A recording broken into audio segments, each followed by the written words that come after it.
Hello and welcome back to the Stronghold. It's that time again.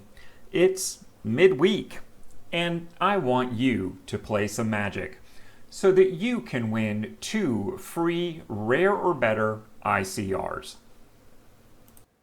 This week's midweek Magic isn't just your standard event. Well, actually, it kind of is.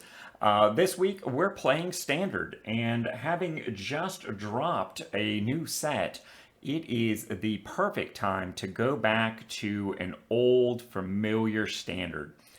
By which I mean an entirely new Standard, but the deck we're playing is somewhat familiar. Mono red.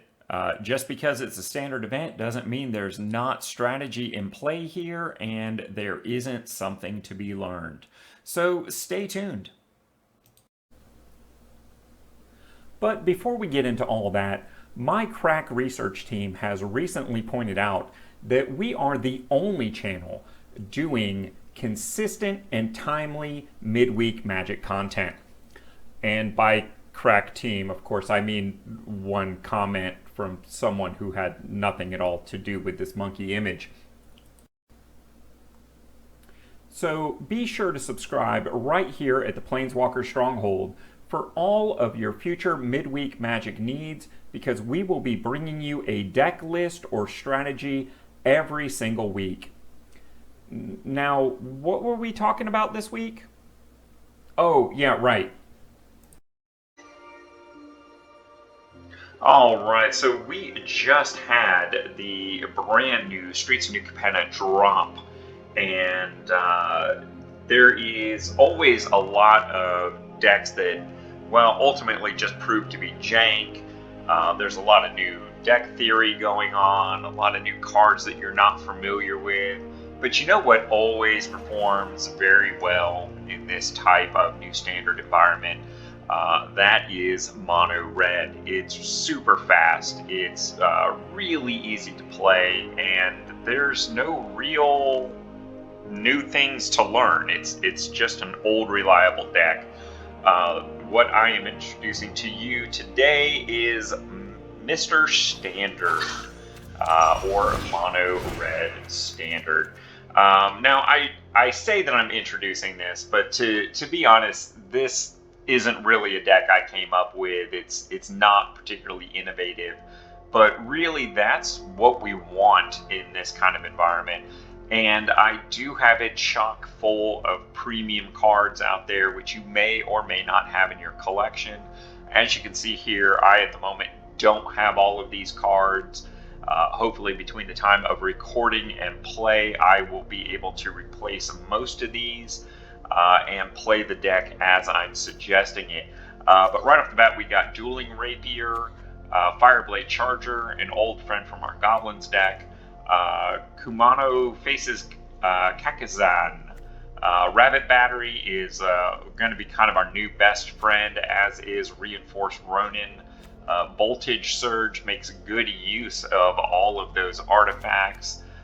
Eater of Virtue is one of the cards that I don't have that I'm a little more interested in getting. The equipment decks and things like that as a one of, this just looks so good. Iron Apprentice is just really an awesome little artifact, one drop that continues to affect board state for quite a while. Team Pennant is just another equipment, super easy to come by. I don't know how you possibly could have drafted Strixhaven and not have a copy of Team Pennant. Abrade as a nice hard-hitting removal, both for creature direct damage and artifact versatility. Royal Eruption, you actually got these in your new player experience, so I know you've got them. The Smelter, he's gonna smelt you. 3/1 artifact constructs with haste, pretty darn nice. I'm just running the one of because I don't necessarily want 2 or 3 of those on the board, and one is generally enough to have a major impact on the board state. Voltaic Visionary is actually a card from the list that I'm not sure about. In this version, I'm not sure how I feel about dealing damage to myself for the ability to kind of draw cards. this deck is pretty low to the ground. I'm not sure how useful that is. If I was looking to cut a card, that might be my first choice. Patchwork Automation, of course, is the best budget artifact in Standard right now, and I don't see that changing. We have 1, 2, 3, 4, 5, 6, 7, 7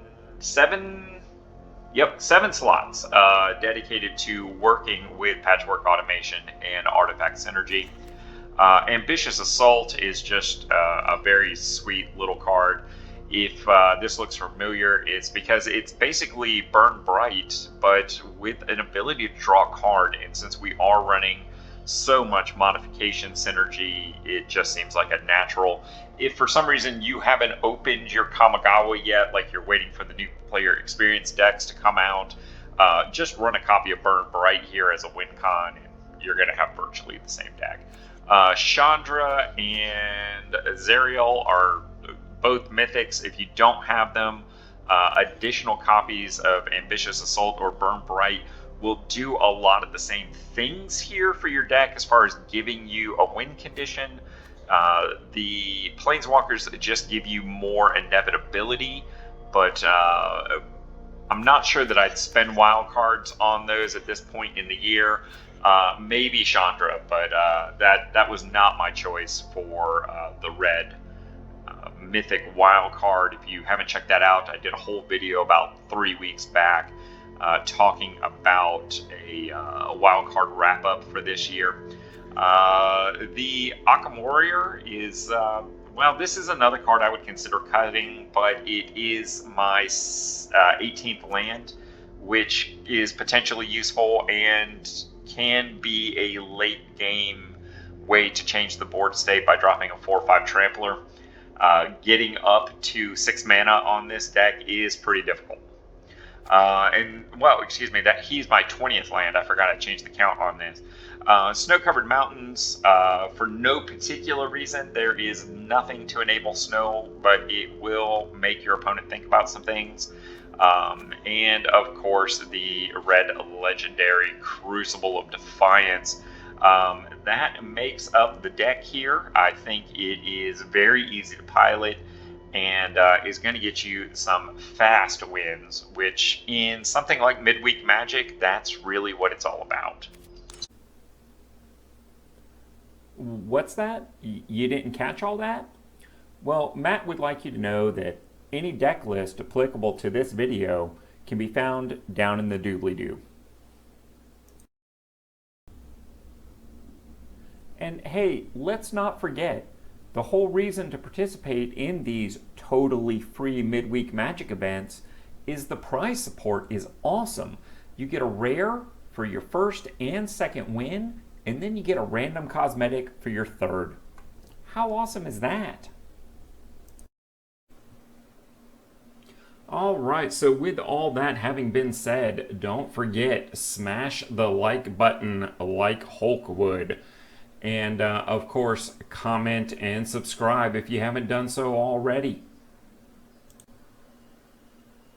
And one last thing, myself, I'm coming to you from America, and I have noticed that about 1/3 of my viewership is coming from the US, and about 1/3 is coming from various countries. And there's about 1/3 of my viewership that is just getting lumped into other. So to let me know you got to the end of the video, throw me a comment down in there and let me know where you are watching from.